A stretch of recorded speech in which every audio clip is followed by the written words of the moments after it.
So, ayan nga mga kabady, share ko lang sa inyo, ayan, kung paano mag-vulcanize ng motor. Yan po ay motor. Ayan. So, ang first dyan ay, ayan, tinatanggal ang gulong.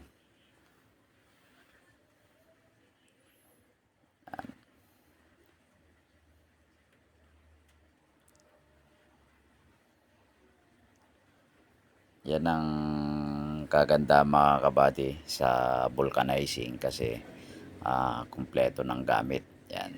Lalo't yung mga bagong motor, kailangan may gamit na maayos para hindi siya masyadong ayan, bago yung kanyang mugs magasgasan yan.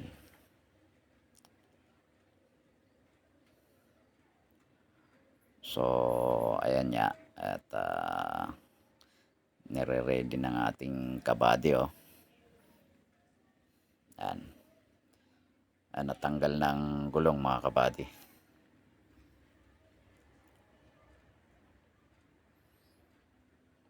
So hindi na siya sinalang sa machine mga kabady kasi ay maliit lang naman siya.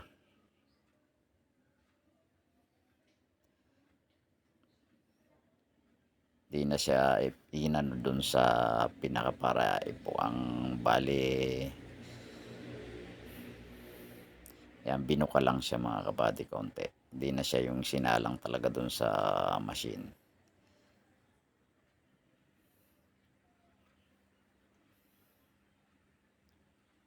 So ayan na nga mga kabady, ayan. Dahan-dahang sinusungkit ng ating kabady at ayan, so nilagyan niya ng mga sa gilid may sapin ng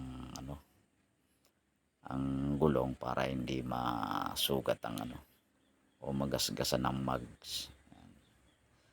At ayan nga, dahil siya ay di interior, ayan, inayos na yung interior, kinabit na yung may kakabit pa kasi doon washer para yung pagtakbo hindi siya magagalos. So naikabit na, ayan, naayos na ang washer. So ilalagay na siya ngayon sa gulong. Ayan, kasi brand new yung gulong niya mga kabady. Ang ganda, ganda ng gulong niya, brand new.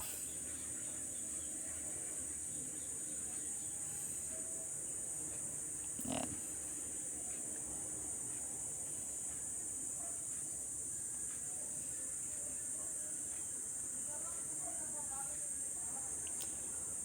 So ayan, tinitingnan pa maigi mga kabady kung okay na. So ayan mga kabady, ayos na. Ayan, naikabit na. Ayan, Suzuki mga kabady. Muli mga kabady, maraming pong salamat sa panonood. Bye bye.